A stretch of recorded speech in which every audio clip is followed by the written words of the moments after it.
Welcome back, folks. It's Friday. It's freaking Friday. It's another Friday. You know, the weeks just keep clicking by, and today we're going to finish up the Bill of Rights. If you've been tuning in this week, folks, we've been going through the Bill of Rights, and I'll tell you something. We have been connecting some dots, drawing some lines to back in the olden days of the founding of this country into today's time where, my gosh, you think the founders were writing about today. Got a lot of stuff going on today, folks. Also, guess what? I got no notes. Nothing there. Because it's also Ask Craig Friday anything, really.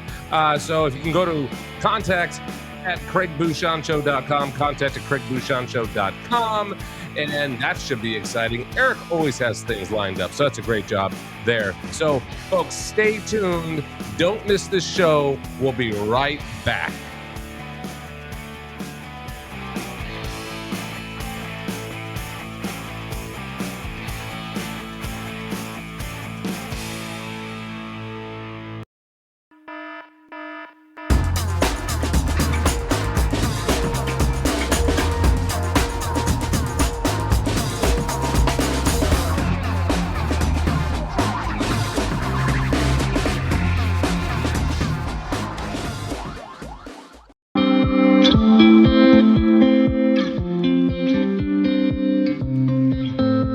Welcome back, folks. Freedom. Freedom. I don't know if you can see it. Freedom. It's all about freedom, folks. It's all about the United States of America. It's all about you. It's all about me.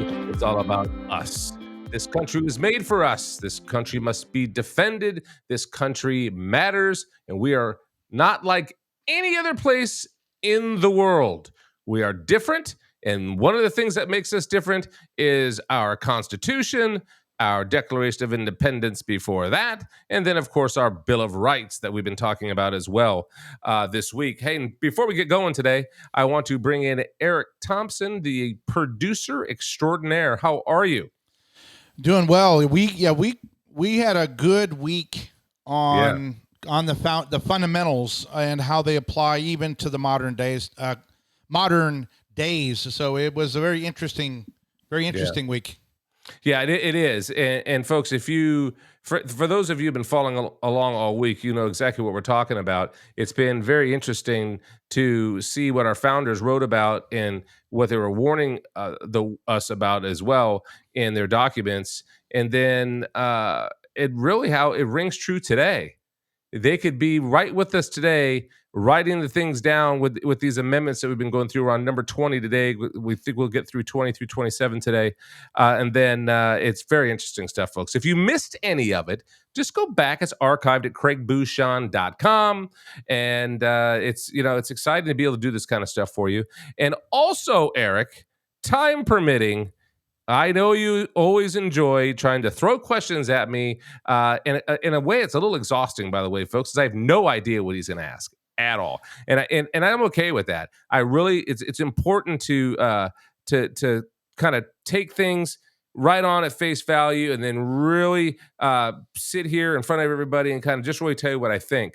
Most shows, everything is canned, not all, but many of them, and it's all scripted. So not here on the Craig Bouchon Show. Okay, so here we go. We're going to Amendment 20 to the Constitution of the United States. Okay, so this is Amendment 20, passed by Congress March 2nd, 1932, ratified January 23rd, 1933. Note, Article 1, Section 4 of the Constitution was modified by Section 2 of this amendment. In addition, a portion of the 12th Amendment was superseded by Section 3. Now, Section 1. The terms of the president and the vice president shall end at noon on the 20th day of January, and the terms of senators and representatives at noon on the 3rd day of January, of the years in which such terms would have ended if this article had not been ratified, and the terms of their successors shall then begin. Section 2. The Congress shall assemble at least once in every year, and such meetings shall begin at noon on the 3rd day of January, unless they shall, by law, appoint a different day. Now, think about that for a second, folks. It was so hard for these people to travel that Congress shall assemble at least once in every year. Think about that. Once in every year. It feels like they're there all the time now, passing ridiculous pieces of legislation just to hog tie us and restrict more of our liberty. So it's amazing that when you read that. Section 3, if at the time fixed for the beginning of the term of the president-elect shall have died, the vice president-elect shall become president. If a president shall not have been chosen before the time fixed for the beginning of his term, or if the president-elect shall have failed to qualify, then the vice president-elect shall act as president until a president shall have qualified. And the Congress may, by law, provide for the case wherein neither a president-elect nor a vice president-elect shall have qualified, declaring who shall then act as president, or the manner in which one who is to act shall be selected. And such person shall act accordingly until a president or vice president have qualified. Section 4. The Congress may by law provide for the case of the death of any of the persons from whom the House of Representatives may choose a president whenever the right of choice shall have devolved upon them. And for the case of the death of any of the persons from whom the Senate may choose a vice president whenever the right of choice shall have devolved upon them. Kind of mind-bending. Section 5. Section 1 and 2 shall take effect on the 15th day of October following the ratification of the article. So they fixed 1 and 2 to say that. Section 6, this article shall be inoperative unless it shall have been ratified as an amendment to the Constitution by the legislators of 3/4 of the several states within 7 years from the date of its submission. There you go. That's almost boring reading, isn't it, Eric? Yeah, it's kind of boring. Section 2 is interesting. It is. Well, Section 2 is interesting, but remember, 1 and 2 shall take effect on the 15th, so they changed that. Yes, Section 2 is definitely interesting. Once a year. Congress shall assemble at least once every year. It is. And think about how we do it today. Well, Texas, the legislature only meets once a year. And they only get like $400 a month or something. Yeah, it's very cheap. Yes, Texas is. They definitely restrict the way that their legislators can show up, and because they don't want a whole bunch of governing going on. Well, no, because if you're a doctor and you're elected to be a representative in Texas, why would the state and the community want to not lose a doctor to overpay a guy to become a bureaucrat in Washington D.C. and not do his job? So they say, you know what? Once a year, go do the work, pass everything, get it worked out, and then get back to work, get back in the community. That's right. Get back to your job. You're not a career politician. We're not going to pay you to be a politician. Right. Yep. And they also don't want lots of laws passed. Right. Because look, when they go there, they want to get stuff accomplished. And if there's nothing to get accomplished that needs to be done for the people, I'm talking about not just the state of Texas, especially in D.C., they start making things up. They start, that gives them time to come up with some of those ridiculous things that we have to deal with every single day in this country. We have way too many laws. We have way too many restrictions. We have way too many taxes. And it's because we have way too many government people working all the time. Even when they're not there, they're colluding with big business and the deep state. I mean, it's horrific, absolutely horrific. So why not let's go back in the deconstruction of the federal government, which I think is the only chance. Well, let's go back to Congress meeting annually and have them vote in a 50% pay cut without a lifetime retirement and see who runs for office. Yeah, they also should not be allowed to go to work for any of the companies that are no lobbyists. They shouldn't be able to do any of that stuff. No insider trading. For many, many years. No insider trading. That's right. I mean, that's why they're all rich. Right. They're all rich because they know when stuff's going to happen. They know when the roads are going to be annexed for federal roadways. They know where to invest money. They know what things are going to happen before we do. If we're going into Ukraine, maybe you invest in some military manufacturing companies. Absolutely. Oh, I vote for. Wait, hold on a second. I'll move $2 million into the missile fund. I think Russia is a existential threat to humanity, and we should spend $200 billion in Ukraine on missiles. It's Woohoo! unbelievable. I don't Woo! know how I'm so rich. I'm Nancy Pelosi. I have no idea how I have $140 million and I'm not that smart, but I'm crooked. Very, very crooked. Oh, and my husband, he is just such a great man who happens to also be in the investment world. It's just, I don't know. I don't know. I mean, come on, folks. Well, think about it. I please. mean, okay, so I'll ask you a question as we go through this. Okay. Okay. Let's say we can transport the founding fathers Okay. to today, Okay. and They would be, they would and be they wanting and to they duel with people. and and they go on a tour of Washington D.C. Yeah. and then you just take them in the Congress and have them sit there for a couple days, Yeah. and they would blow their mind. They would have no, they wouldn't even recognize it at all. What people are saying, the people who hate this country, and Benjamin Franklin would be like, "I told you." Yep. Benjamin Franklin would be like, "Well, wait a minute, did you? I told you. I said, we've given you a republic if you can keep it. We put warning signals everywhere on the Constitution. We put "We the people" really, really big so you could figure out that we're talking about you. Yep. Well, but they knew these days would come, and they would go, "I told you. You see how smart we are?" They go, "Look how smart. Boy, we're smart by doing the separation of powers. Look at this bozo in freaking power. Are you kidding me?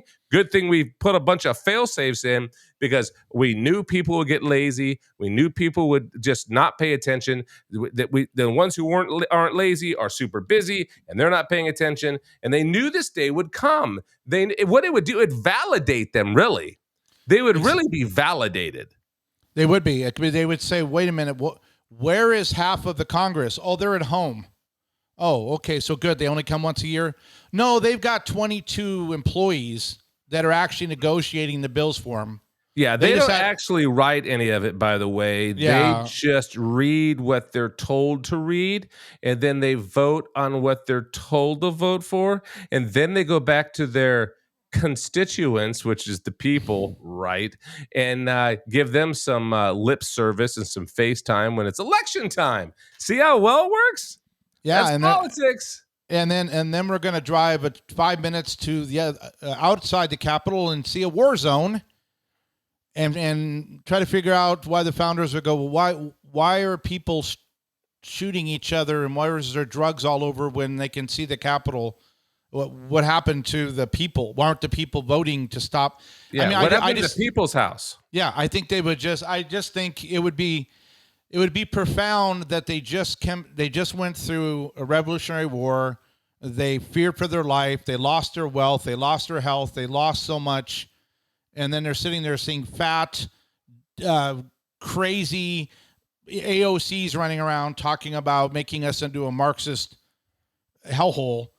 And I don't know, it's just weird when you see what they wrote. But then again, on the 21st Amendment, at least we brought back alcohol. That was really important. It was. Look, a drunk nation is a happy nation.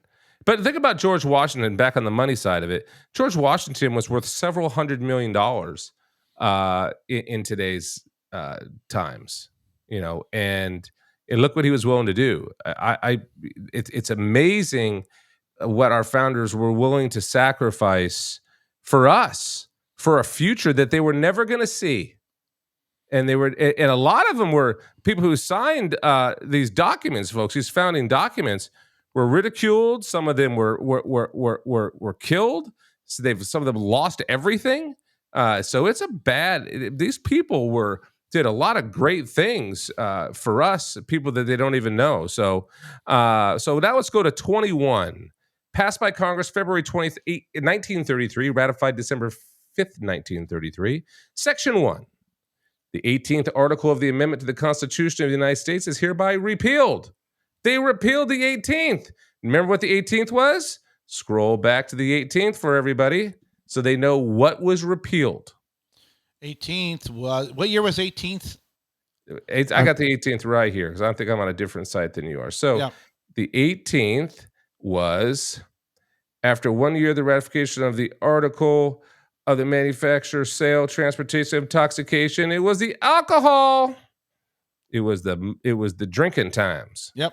So they said you cannot create and transport over state lines and around the country and anywhere alcohol. Right. And still right now you can't do it. Some parts of the country you can't get, like if you're in Washington state or Oregon, you could get a beer called Rainier beer. You can't get Rainier beer in Nashville, Tennessee or in Mississippi. So there are still places that you can't distribute to. And for why, I don't know. It gets beyond me because I'm not in the distribution business, but I would think you'd want to sell your stuff everywhere.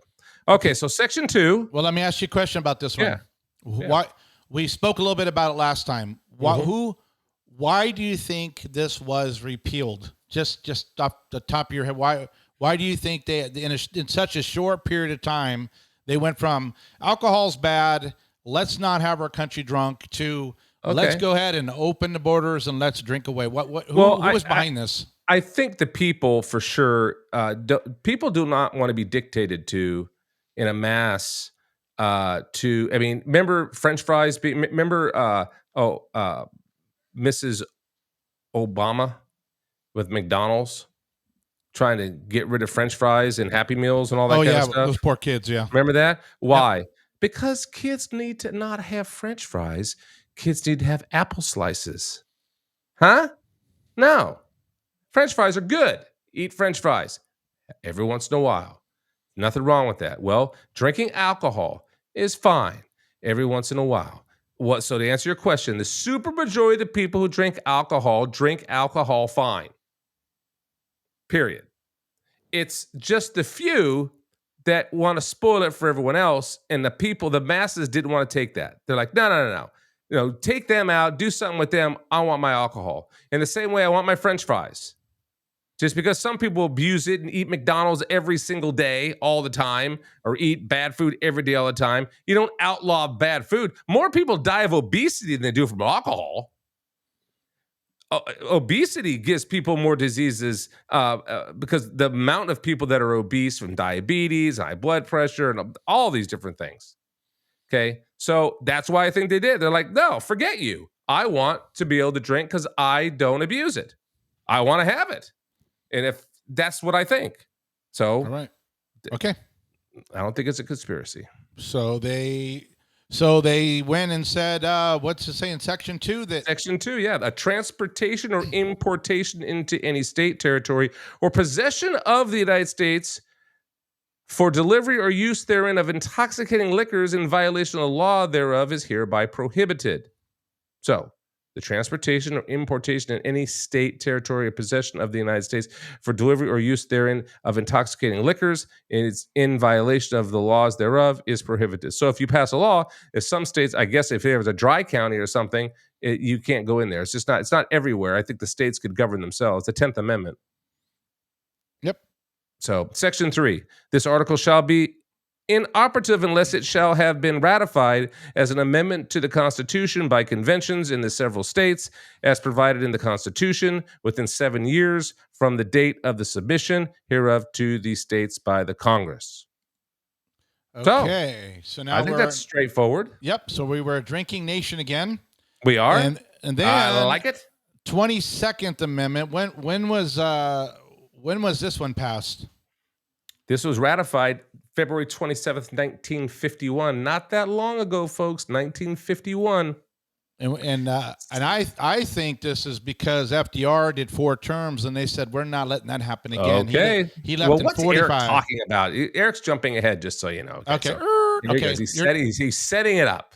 Okay. So you section 1, no person shall be elected to the office of the president more than twice, and no person who has held the office of president or acted as president for more than 2 years of a term to which some other person was elected president shall be elected to the office of the president more than once.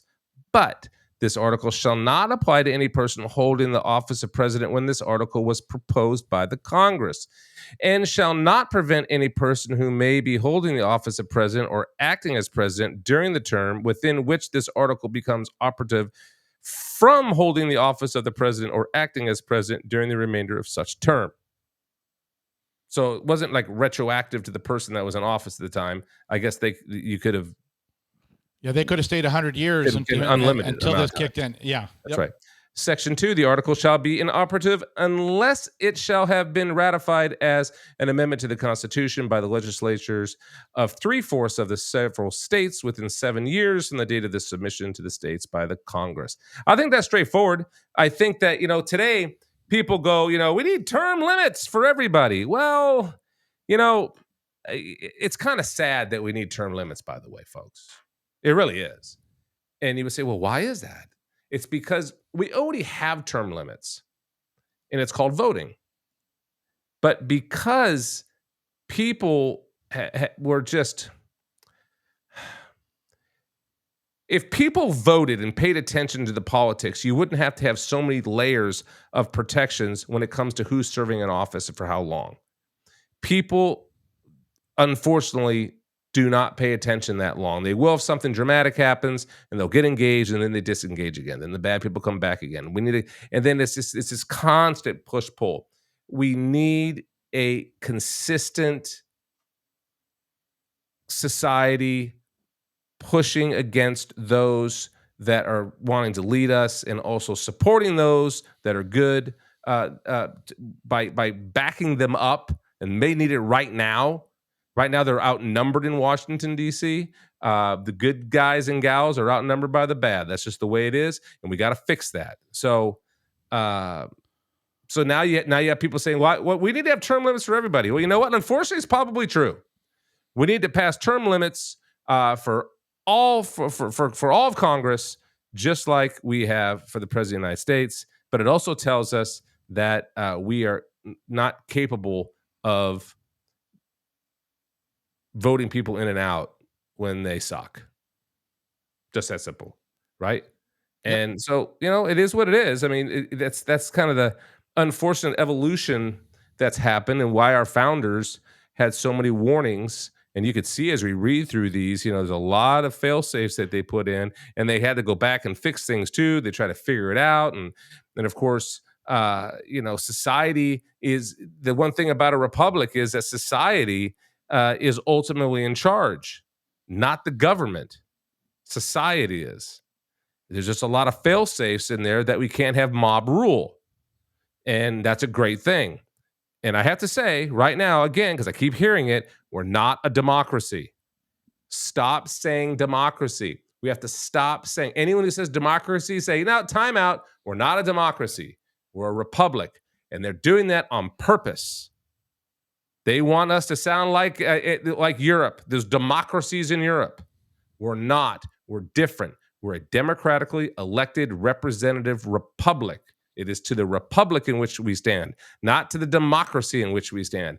And it's not a small infraction. It is a very big one. And you're starting to see it and hear it all over the place. Okay. And it has to stop. Anyone listening to the show, please do everything you can to stop saying democracy, because we're not one. Okay. So where are we at? 23? So let me ask you a question. Yeah, sure. Do you think Barack Obama would have gotten a third term if FDR hadn't have died in office in his fourth term, causing that constitutional amendment to be put in place? You think Barack would still be in power if there was no prohibition? No, I don't. So Joe Biden got 81 million votes, but Barack Obama wouldn't have got 81 million votes. Yeah, but he didn't get 81 million votes. Remember, Trump won against Hillary. Oh, so you think Trump would have beat Obama? I think that I don't know if Trump would have been. I think that everything would have played out differently. I think all of politics would look completely different if there weren't term limits. I do. Yeah. I think it would even make people. I think term limits make people lazy at some level. We'll get them. They can't be reelected. We'll get them next time. Yeah, we'll just kind of wait them out, right? Yeah, gotta wait. We'll get them next time. No. So it's not all great. Term limits aren't all great at all. It's a safety net, and so it's just the way it is. I mean, until the average American citizen stays focused consistently on politics. I know it's not fun. It's not exciting. It's not as exciting as watching football or soccer, a bunch of people kicking a ball around into a net maybe twice in 3 hours. It's not as exciting as that. I get it. But it is the most important thing that you can do when it comes to making sure that you have a society that is that you're going to enjoy living in, and that the future of your family is going to be able to enjoy. So, okay, Amendment number 23 passed by Congress June 16th, 1960. Ratified March 29th, 1961. I wasn't even born yet, but they're still doing all this work. Section 1, the district constituting the seat of government of the United States shall appoint in such manner as the Congress may direct a number of electors of president and vice president equal to the whole number of senators and representatives in Congress to which the district would be entitled if it were a state, but in no event more than the least populous state. They shall be in addition to those appointed by the states, but they shall be considered for the purposes of the election of the president and vice president to be electors appointed by a state, and they shall meet in the district and perform such duties as provided by the 12th article of the amendment. Section 2, the Congress shall have power to enforce this article by appropriate legislation.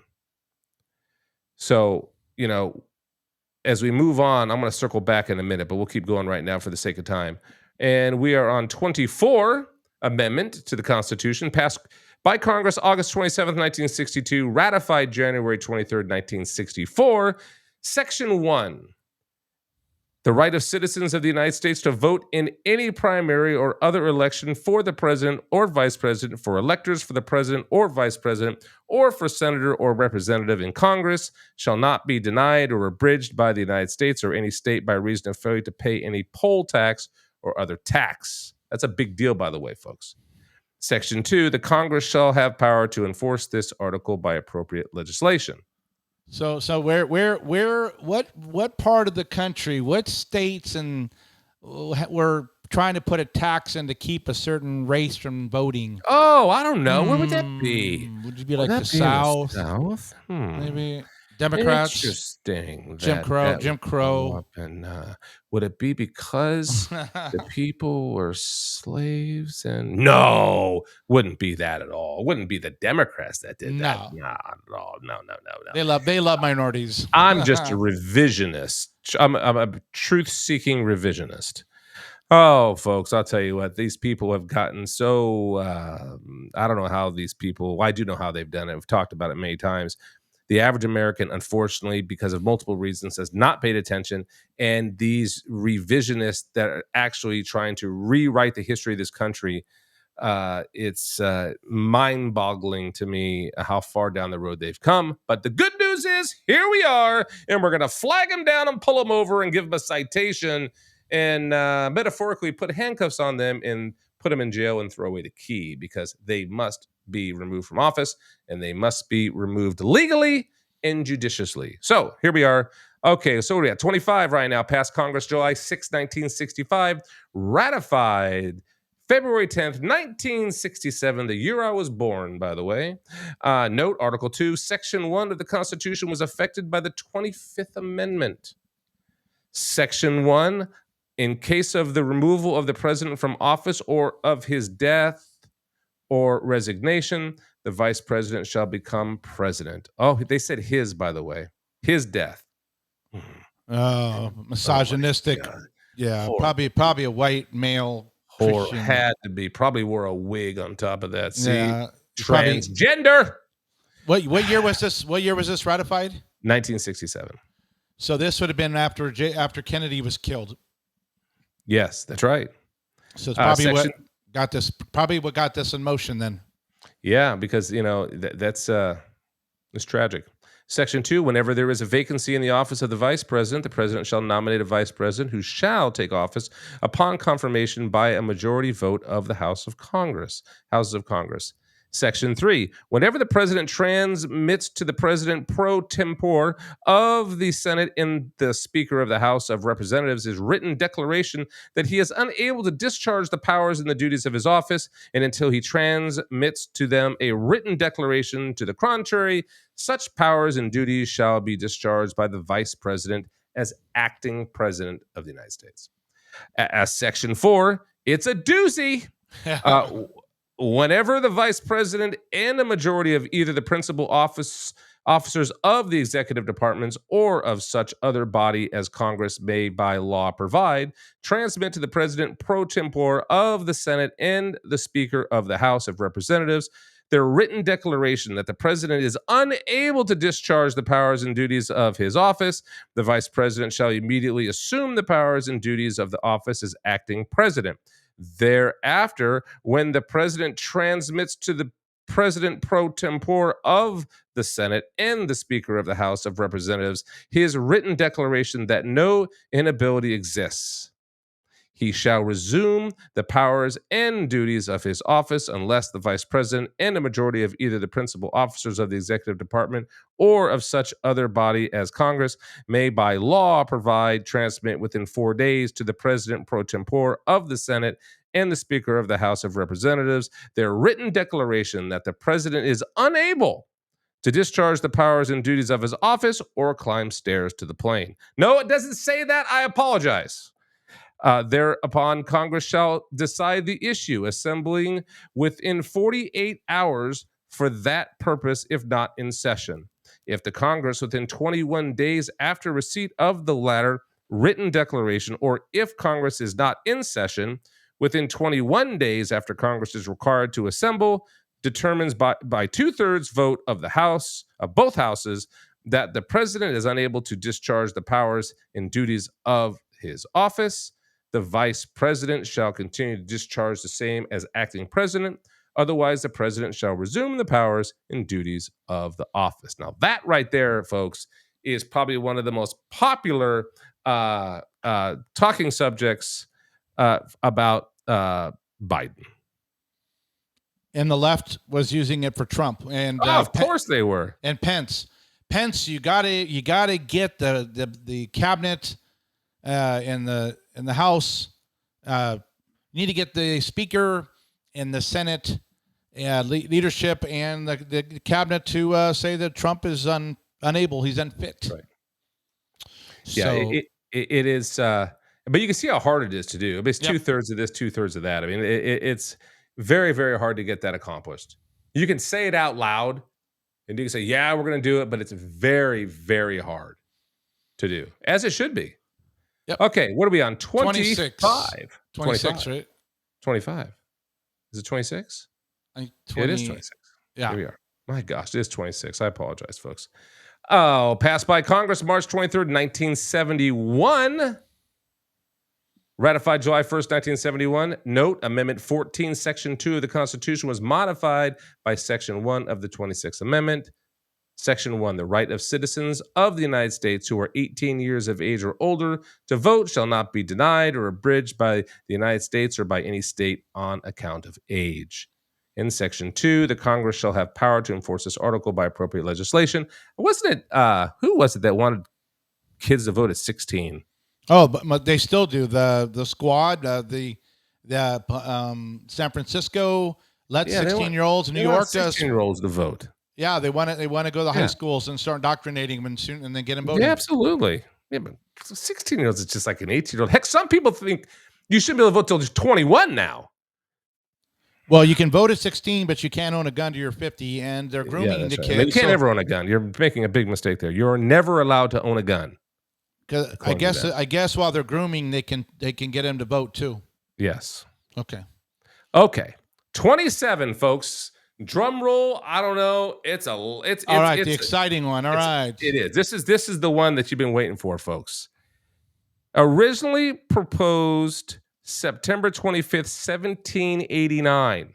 1789. It wasn't ratified, folks, till May 7th, 1992. So you think, well, what is that? Well, no law varying the compensation for the services of the senators and representatives shall take effect until an election of representatives shall have intervened. Wow. Why is that so hard? I know. I mean, think about that. That's a long time. Well, at least it got done. It only took, 203 years. And when was this passed? When was this ratified? 1992, May 7th, 1992. Okay, so there has not been a constitutional amendment since Yeah, 1992. So that that's would right. have been what that would have been Clinton, right? The end of Clinton. Yeah, because you go in and Reagan left at 88, and and Herbert Walker just yeah, was and then he had Bush 88 to 43. 92, and then Clinton came in. Yeah, So the end of Herbert Walker Bush is the last time there's been a constitutional amendment. yeah. That's how hard it is. Yep. I mean, it really is, and it should be that hard. It should not be easy to do.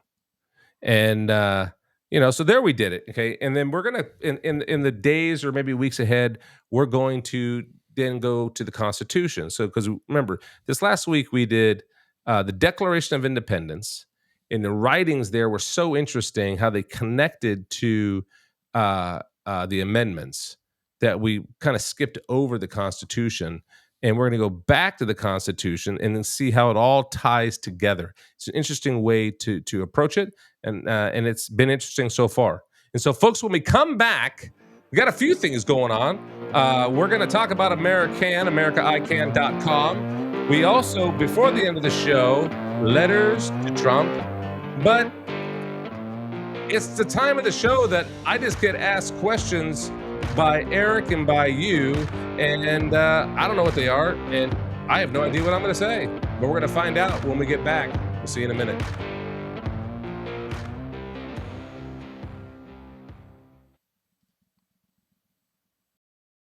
Wow, it's so soft and smooth. It's cool to the touch. How did you do that?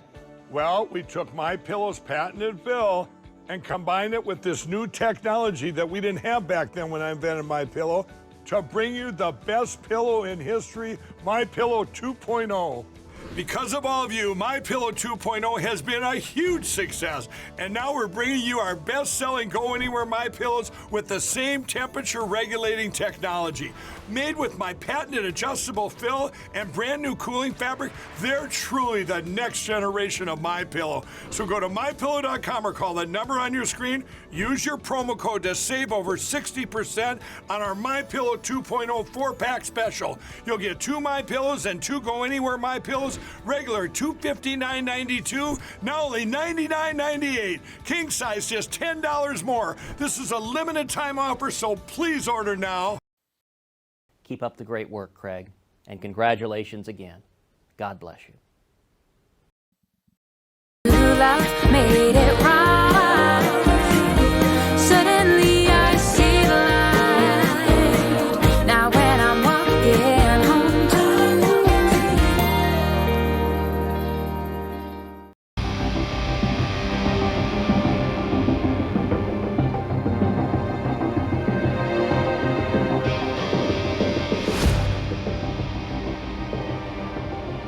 Well, welcome back, folks. Craig Bouchon here. It's Friday. Beautiful Friday. Well, something quick here I want to mention. DeSantis instructs State Board of Administration to launch inquiry of Anheuser-Busch assets. Ooh. Yes, apparently the state has money invested in that, probably part of their investment holdings and things like that.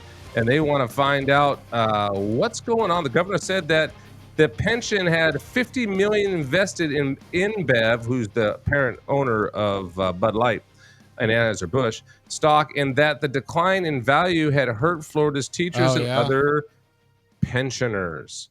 Wow. Well, there you have it, folks. We're finally pushing back. Doesn't it feel good? It doesn't feel good to let's not take it on the chin all the time. We're pushing back, and we need to, because we outnumber them. We're more powerful than them. We have more money than them. Don't kid yourself. You and I and the rest, just the Christians alone in this country, which is roughly 62 to 67%, depending on who you ask.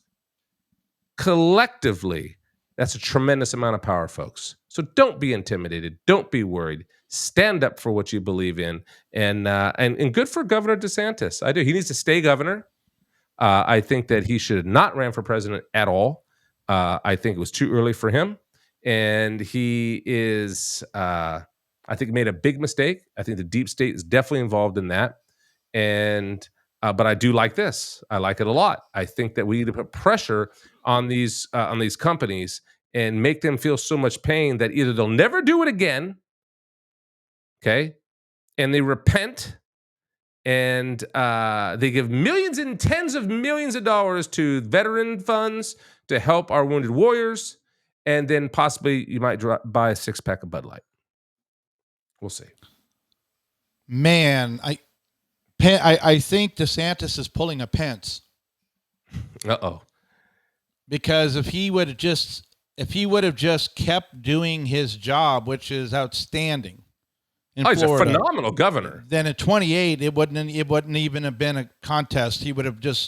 I think he would have just walked right into the White House. But now, because he is taking on Trump, he's going to get shot up so much. I don't think he can win in 28 if he continues until he loses in the primaries. I think that'll be the end of his career outside of Florida. I think that it's, I'm on record, and I've said it on. Yeah. So what do you this think show. on Ask Craig Friday? Do you think in 28 the MAGA people would be forgiving if DeSantis forces a hotly contested, highly costly primary? I think that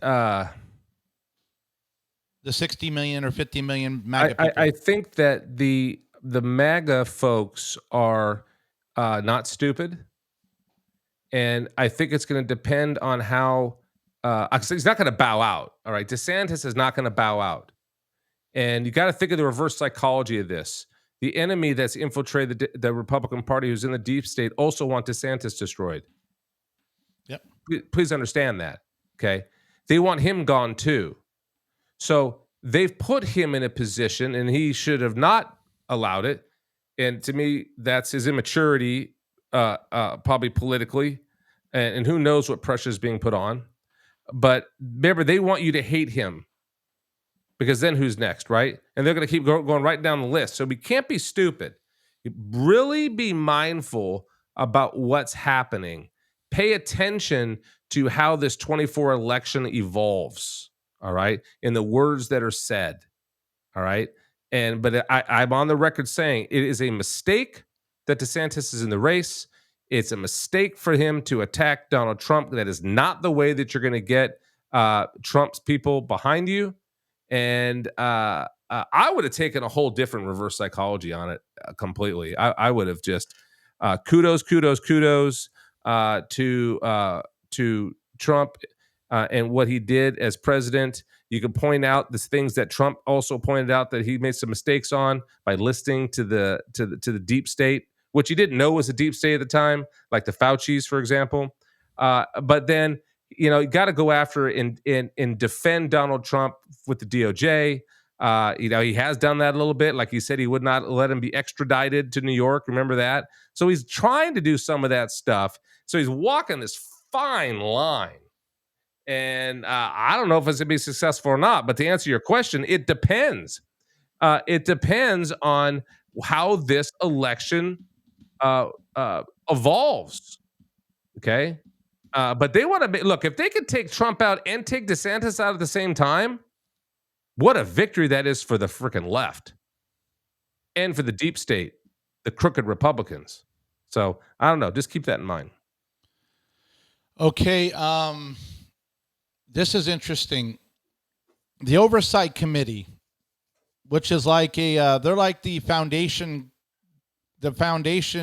company that you don't really see except until the House is done, that everything is laid correctly. But it looks like, according to a tweet they put out, that there's a form called an FD 1023 from an alleging that Biden was involved in a $5 million bribery scheme. Do you remember when Biden told that group his funny little story that he called the Ukrainian president and said, if you don't fire the prosecutor that's going after Hunter, we're going to pull the billions of dollars.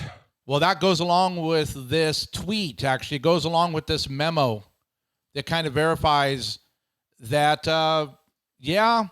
the Joe got 5 million, Hunter got 5 million, and they got $1 billion if they each got 5 million, as long as the prosecutor got fired. So Right. it's all, the dots are all connected. So That's right. So do you think, since it's Ask Craig Friday, do you think this matters? Do you think with Garland in the AG position and the left or they're drinking Kool-Aid and watching DEI training sessions, do you think they care, even if it's so obvious that Joe was taking money from communists? Do you think they really care? We're at the point now, it doesn't matter what Garland does. Don't expect Garland to do anything to help the Republic. We have to do what's right. And Garland can be removed from office. Garland can be impeached. Okay. But we must go after these people. Does this matter? Yes, it does matter. The death of 1,000 cuts works the other way too. The death of 1,000 cuts works on our end as well. So we're going after them. The difference is we have the facts. We have the truth. We have the truth on our side. Now, the whistleblowers, you can see when these whistleblowers, that have been testifying in the last couple days, you see what they're trying to do to them, right? There's no protection of the whistleblower. The whistleblower must be fried at the stake. So but they say this stuff. They're trying to do this because they're scared to death, folks. I promise you that they are afraid. The ones who aren't psychotic, they're not afraid at all. They don't care. They'll burn the place down. They'll burn the home down before they'll let you have it back. Okay? But that's not all of them. Some of them are going, dang it. This is a problem. How do I get out of this? How do I stay elected in my district knowing how this is falling apart? So it's going to be very interesting, once again, to see how all this plays out. And I love that the Oversight Committee is really pushing hard, and I don't want them to stop. Matter of fact, I want them to push harder, because that's what we're supposed to do, folks. Well, here is I'm going to play the video, and this goes along with, so can you imagine if this is Trump and he got a prosecutor fired that was going after Don Jr., and he bragged about it at the Council of Foreign Affairs. So here is what Joe said, and flippantly, and because he's going to make sure. I said, call him. I said, no, I'm not going to, we're not going to give you the $1 billion. They said, you have no authority. You're not the president. The president said, I said, call him. I said, I'm telling you, you're not getting the $1 billion. I said, you're not getting the $1 billion. I'm going to be leaving here. And I think it was, 6 hours? I said, I'm leaving in 6 hours. If the prosecutor's not fired, you're not getting the money. Well, son of a bitch. Got fired. And they put in place someone who was solid at the time. Someone that was solidly on the side of me. Someone bribable. Son of a bitch. Wow. He's so pompous and arrogant. And that's why he's getting caught, by the way. They think Trump is? Look at the stuff this dude's saying. Far worse than what Trump's ever said, by the way. Not even close. How could it even be internationally acceptable that a foreign government would tell another sovereign nation, you have to fire a prosecutor in your country, or we're going to withhold aid and your people will struggle? It's because we're the most powerful country in the world by far, and he uses that as a bullwhip. Yep. Those guys are sitting there going, oh, God, yeah, nothing we can do. Just sit here, pretend that it's not a big deal, because they realize that they're dealing with someone who's close to a tyrant. Okay, he's tyrannical.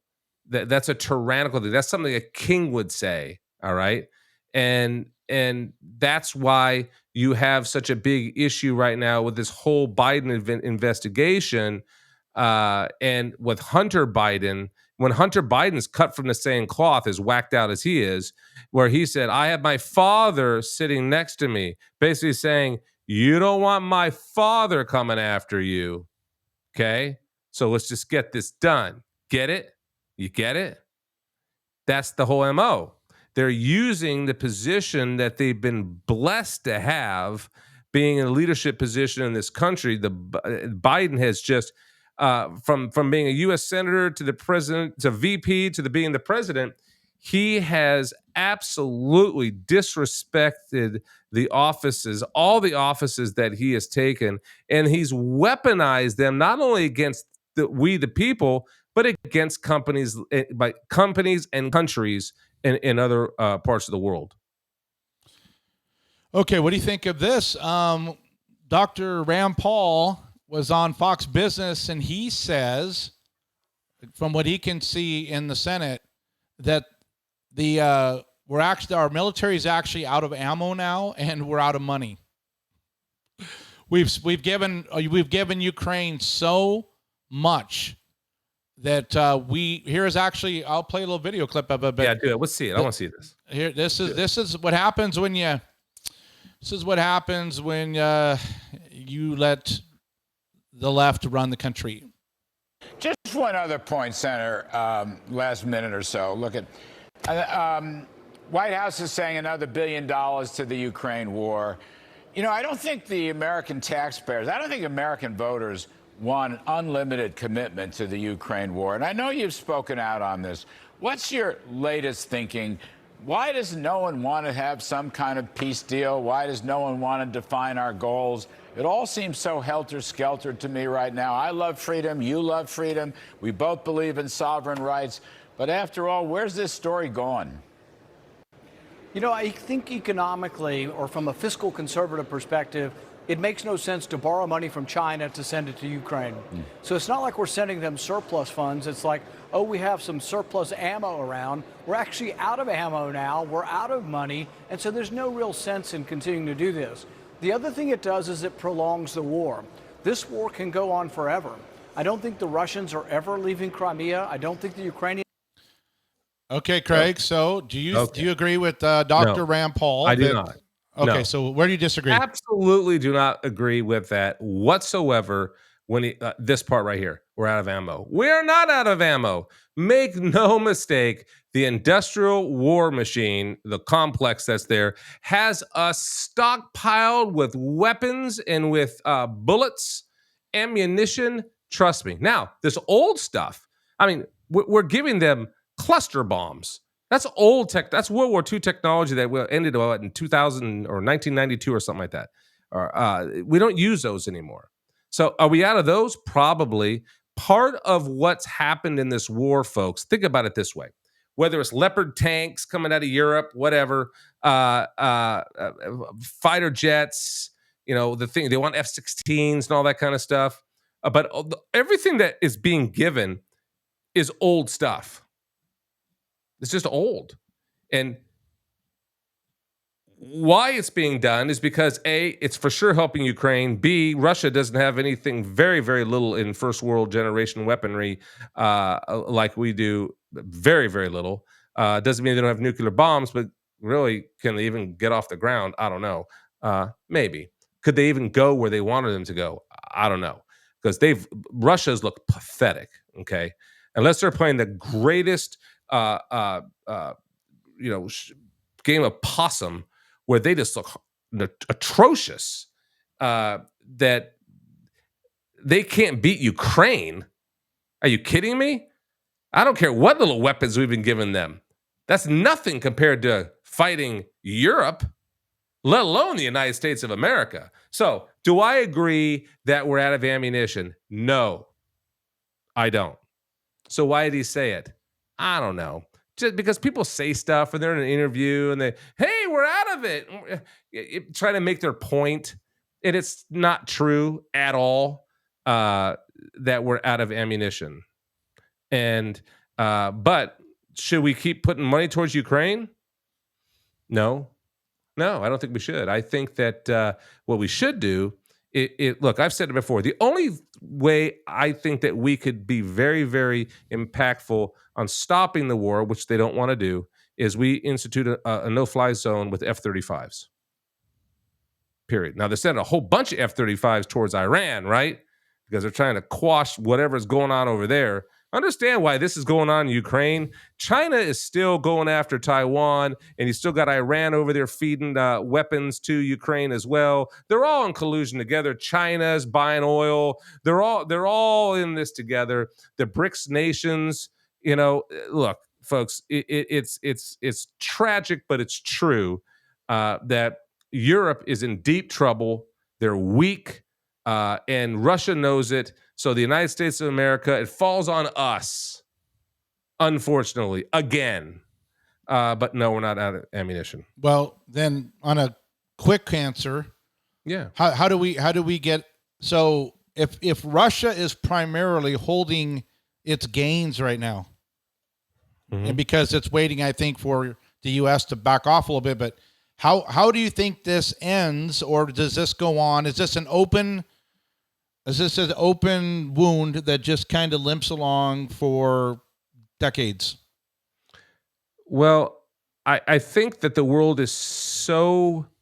I think the corruption in the world is so high right now, and the tension is so high right now that something is eventually going to give. I don't think that the world can handle that area doing what it's doing and being in Afghanistan going on for 20 plus years.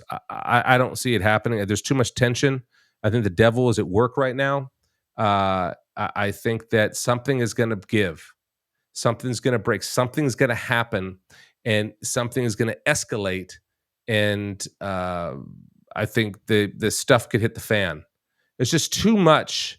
The world. If anything needs a reset, the world needs a reset, and nothing resets the world more than a war. But you don't expect Putin to back down, do you? I expect Putin to probably die. Okay, so I think that Putin is never going to back down. Absolutely not going to back down. But there's a great possibility that he could die.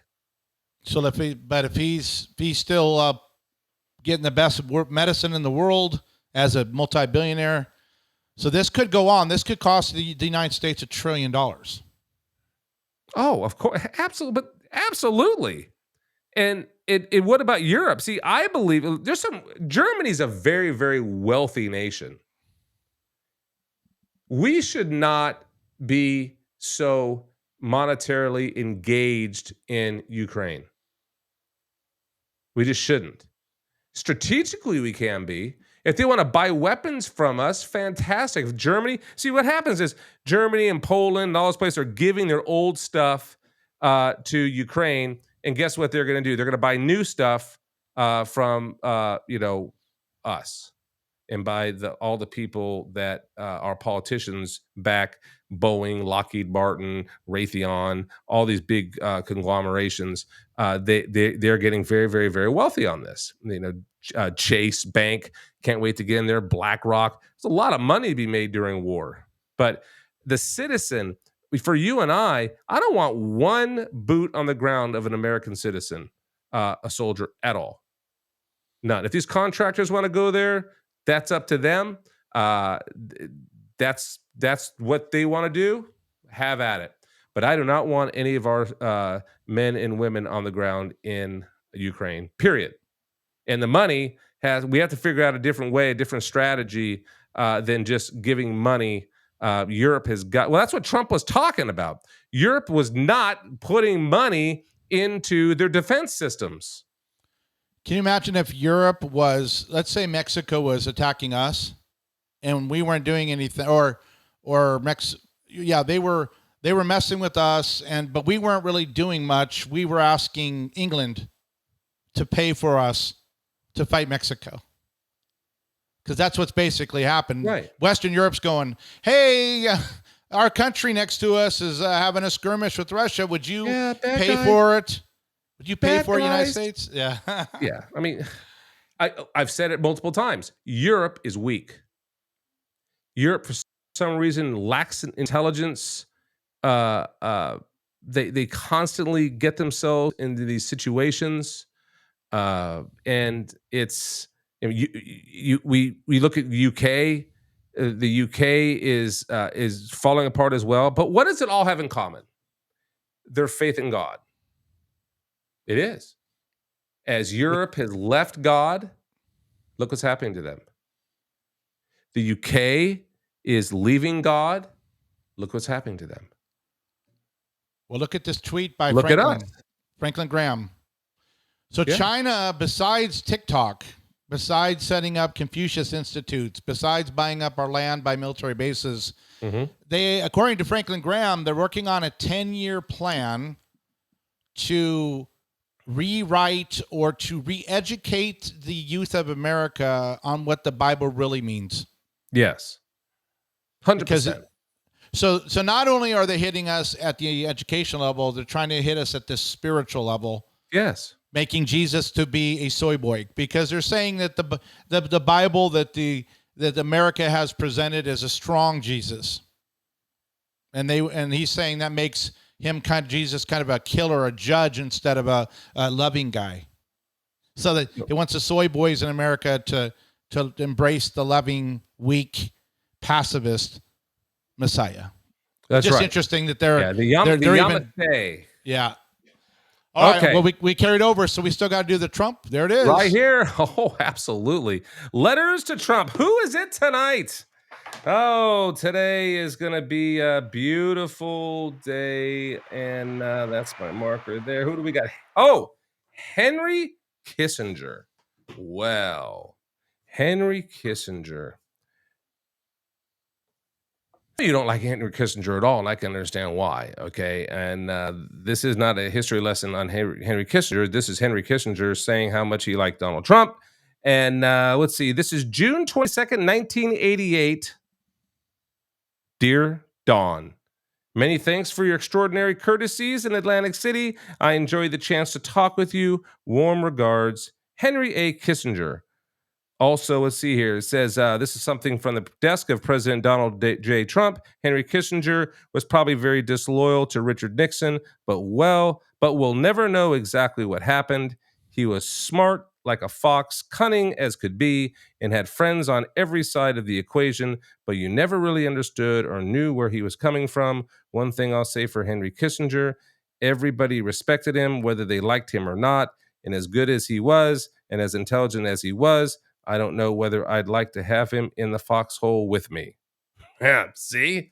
That's a true one right there. I mean, it's so true. But here he is right here. There he is right there. Here we go. Letters to Trump. And there you have it. You know, who's the next one coming up? Let's see here real quick. So let's see. Tomorrow, or should say Monday, what do we got? Mario Cuomo. That's a long one. It's getting interesting, folks. Well, thank you so much. Always go to craigbouchon.com. Check it out. Go buy a shirt. Go get one of these shirts. It's fantastic. The truth is not hate speech. Go to americaican.com. Stay tuned. Have a blessed weekend. We will see you on Monday. God bless.